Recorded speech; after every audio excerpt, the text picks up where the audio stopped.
What's going on, guys? Welcome back to another video. My name is Eric. This right behind me is my garage. Now in today's video, what I'm going to do is work on a 2016 Chevy Cruze Limited with a 1.4 liter turbo engine. Now these vehicles have a few issues with the cooling system and as well as some common engine oil leaks. So in today's video, what I'm going to do is show you guys how to replace your thermostat, also how to replace the water outlet, and also show you guys how to replace the cam phaser seals on these vehicles. So without any further ado, let's go ahead and get right into the video.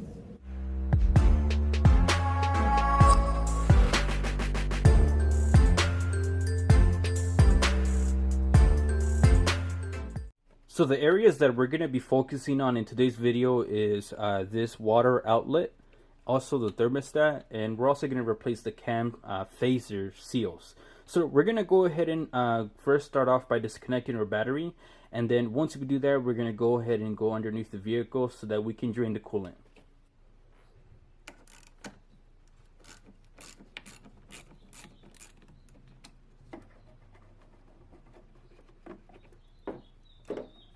Now, some of you guys might point out that the valve cover looks like it's leaking, and I agree with that. It was just replaced about 6 months ago, so I don't see that it's worth replacing at this time. We're going to go ahead and wait and see if the leak gets any worse, but for now, I think it's very minimal.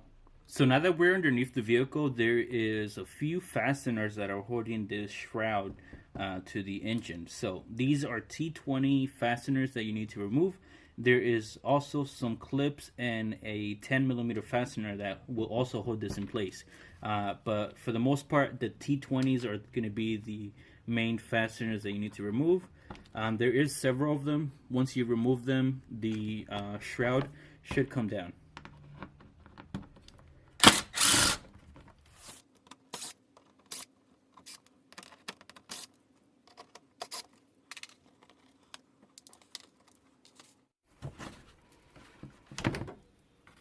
So now that we have removed the tray, you guys can see that there is a radiator plug right there. We're going to go ahead and remove it all the way, and it's going to drain the radiator. Make sure that your vehicle is cold when you're doing this so that you don't burn yourself. Also, go ahead and remove your overflow tank cap so that it doesn't create a vacuum and the coolant comes out faster. Make sure that you also have a pan to catch any of the coolant.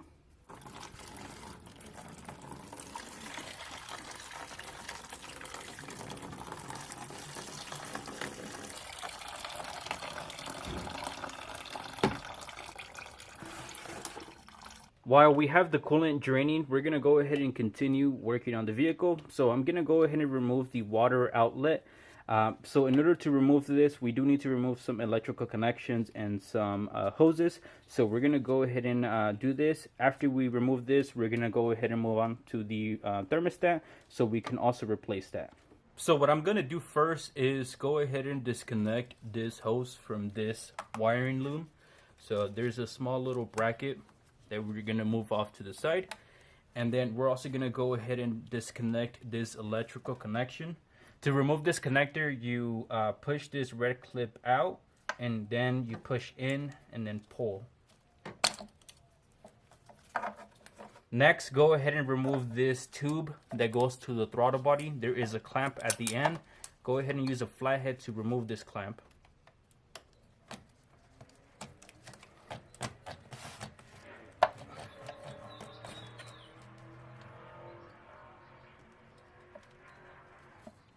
So now what we do is we disconnect the connector that goes to the water outlet. So just go ahead and pinch down and remove this connection. What we're going to do now is remove these two clamps right here that go to the water outlet. I'm going to be using just a pair of pliers to remove these clamps.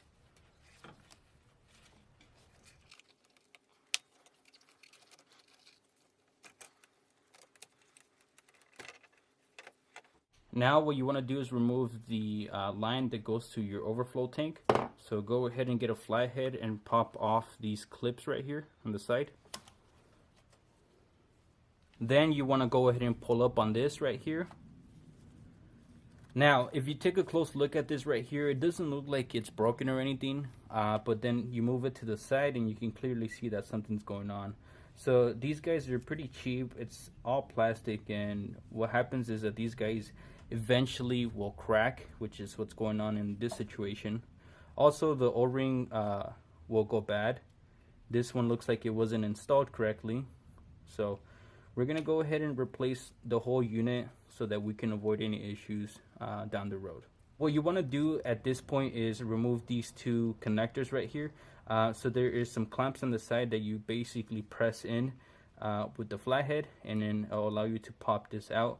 This is what you're going to be using on your new part, so make sure you get it out. There is one more hose in the back that you want to remove that goes to the heater core. So go ahead and use a flathead to remove that hose.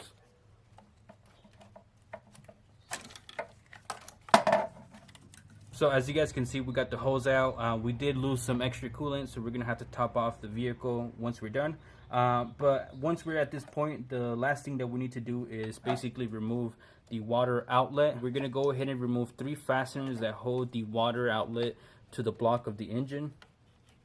I believe these are E10s.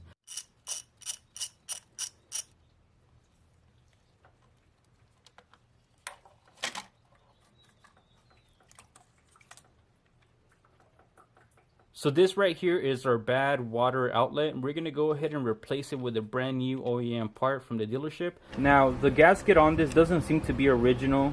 The reason I say that is because I got an original part right here, and this looks a little bit different than what I just put out of the vehicle. The gasket looks different, so sometimes it's better to just go with OEM parts because you know that they're going to last a lot longer. So we're going to get this installed, and hopefully this fixes this issue.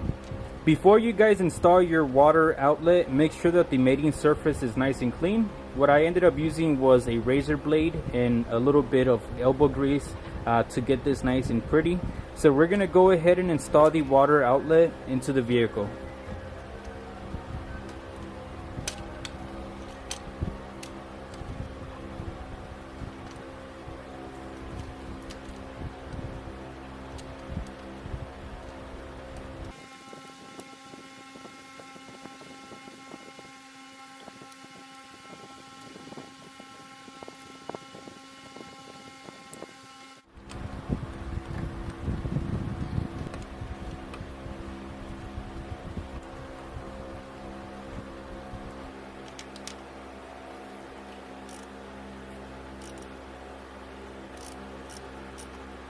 Now that you have fastened down the water outlet, go ahead and connect the hose from the heater core.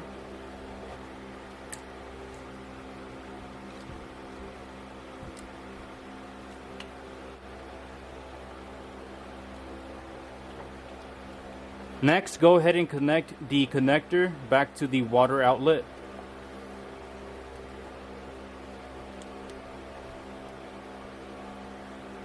Next, go ahead and connect your air tube back onto the throttle body.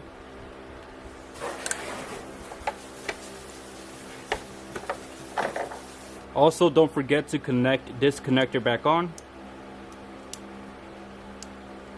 Install your 2 hoses back on.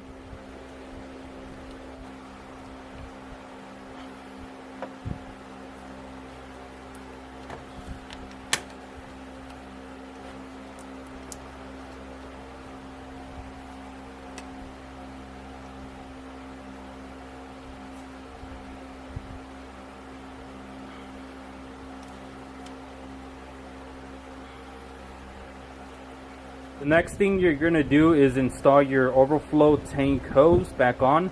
As you guys can see, mine is broken, so I need to get a new one, but you'll basically will be doing this if yours was in good shape. To get access to the thermostat, we're going to go ahead and remove the air intake out of the way. So there is 2 clamps that hold this air tubing to the air box. I'm going to remove the one closest to the mass airflow sensor and the one closest to the turbo.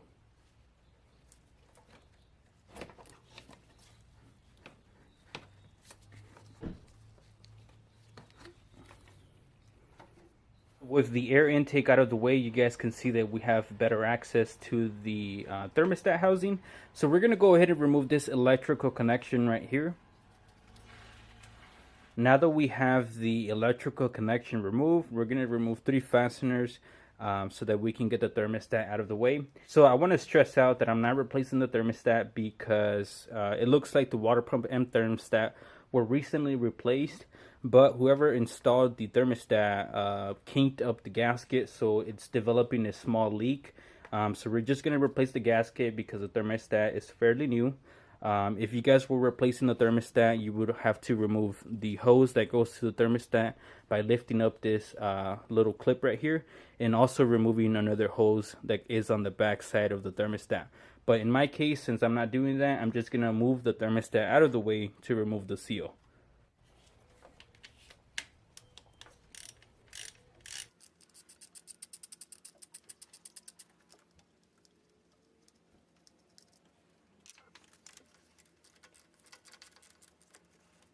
This right here is the replacement gasket for the thermostat. Now, I did not get the thermostat because I think it's still in good shape. So the only thing that I'm going to be doing is replacing the seal. This is the old seal that I removed, and you guys can see on the corners right here where it's chewed up. So it was leaking from right there on the side, and it also looks like it was chewed up in other spots as well. So what we're going to do is replace this gasket. Hopefully this stops the leaking. When you guys are installing the gasket, you need to match this key right here on the corner of the gasket to the thermostat housing. So just keep that in mind. So with the gasket in place, you can go ahead and bolt it back up.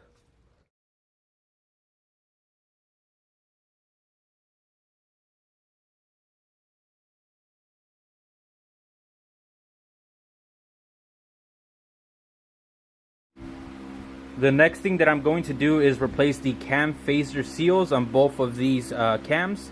Now, in order for me to have better clearance, I'm going to go ahead and remove my air box out of the way, and then I'm also going to disconnect the mass airflow sensor.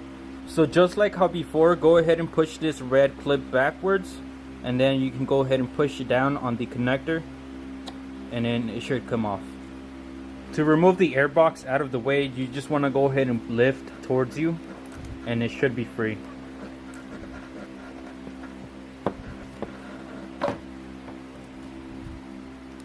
So you guys can see that with the air box out of the way, it gives you a lot more working area.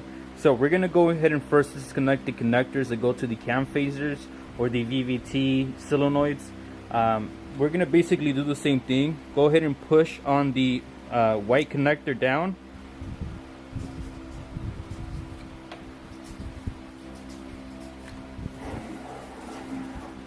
Now, before you guys remove these cam phasers, make sure that you pay attention to the way they're placed. So when you put them back on, make sure that you just put them in the correct location.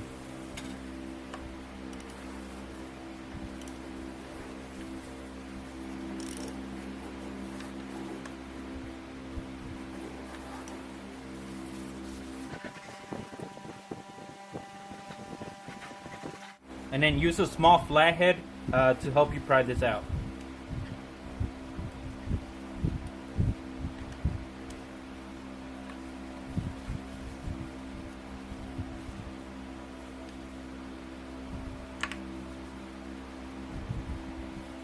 So this is the cam phaser seal that goes bad. So go ahead and replace it with a brand new seal. When you guys are removing this seal, be careful not to score the sides of the cam phaser, because it can lead to a leak down the road. This right here is the OEM part number for the seal on the cam phaser. So I have the new cam phaser seal installed. There's nothing special about installing the seal. You just slide it over and it fits perfectly. Now before you install this, get some oil and then just lubricate the outside of the seal so that when you put it back on, there's no chances of it getting ripped.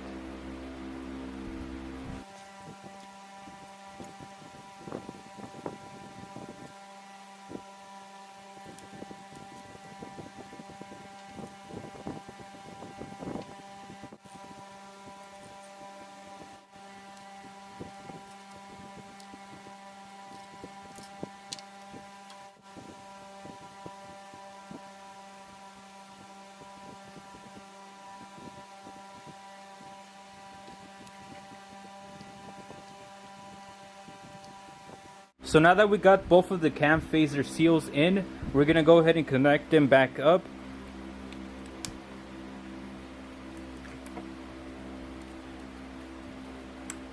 And then don't forget to push the white clip back in.